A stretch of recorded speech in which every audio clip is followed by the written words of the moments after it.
दोस्तों, कैसे हैं आप सब? उम्मीद है कि आप लोग अच्छे ही होंगे।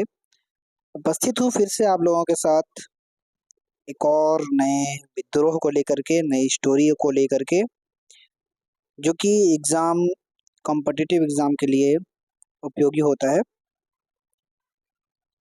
तो देर नहीं करते हुए चलिए शुरू करते हैं आज का क्लास। और जैसा कि आप लोग स्क्रीन पर देख रहे हैं कि ये कौन सा विद्रोह के बारे में है, तो ये है 1857 के विद्रोह के बारे में। भारत का यह प्रथम स्वतंत्रता संग्राम था, जो ब्रिटिश ईस्ट इंडिया कंपनी के शासन के खिलाफ भारतीय सैनिकों द्वारा शुरू किया गया था और बाद में व्यापक जन आंदोलन बन गया। तो जैसा कि यहाँ पे कह रहा है कि ये पहला स्वतंत्रता संग्राम था हमारे भारतीय इतिहास का, जो कि ब्रिटिश सरकार के खिलाफ ये किया गया था।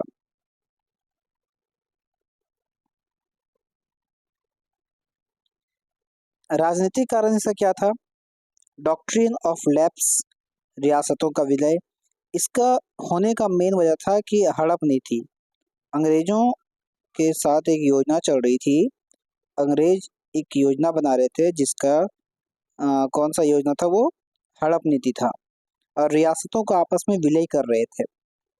रियासतों का विलय किया जा रहा था आपस में। ओके। आर्थिक कारण, किसानों पर भारी कर। इसमें क्या हो रहा था? किसानों को टैक्स बहुत ज़्यादा पे करना पड़ रहा था। किसानों को टैक्स बढ़ा दिया गया था।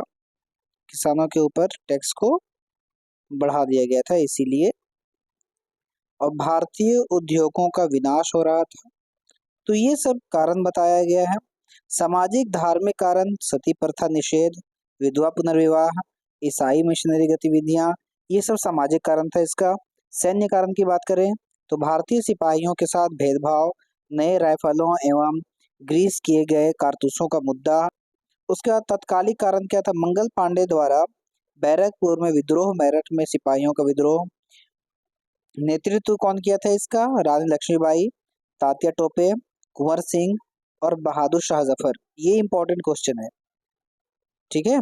तो अगर कोई पूछेगा 1857 का विद्रोह का नेतृत्व, तो रानी लक्ष्मीबाई थी, तात्या टोपे थे, बहादुर शाह जफर थे।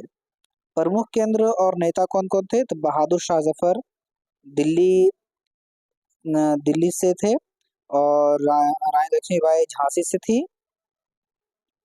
लखनऊ से बेगम हजरत महल और कानपुर से नाना साहब। जैसा कि फिगर में आप लोग देख सकते हो।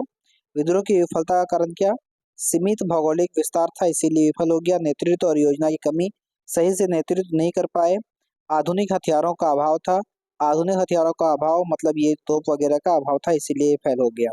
विद्रोह का परिणाम क्या निकला? ईस्ट इंडिया कंपनी का अंत हो गया, क्राउन शासन शुरू हो गया और ब्रिटिश राज का उदय। यहाँ से क्राउन शासन शुरू हो गया। सिपाही विद्रोह इसका प्रकृति था और स्वतंत्रता संग्राम इसका मतलब इस दोनों का प्रकृति, इसका 1857 के विद्रोह का प्रकृति था सिपाही विद्रोह और स्वतंत्रता संग्राम। तो ये था कुछ इम्पोर्टेंट इतिहास की बातें जो 1857 के विद्रोह से जुड़ी हुई थी। ठीक है, उम्मीद है आप लोगों को अच्छा लगा होगा। अच्छा लगा है तो लाइक करें, शेयर करें और कमेंट भी करें। ठीक है, मिलते हैं अपने नेक्स्ट वीडियो में। Thank you for watching.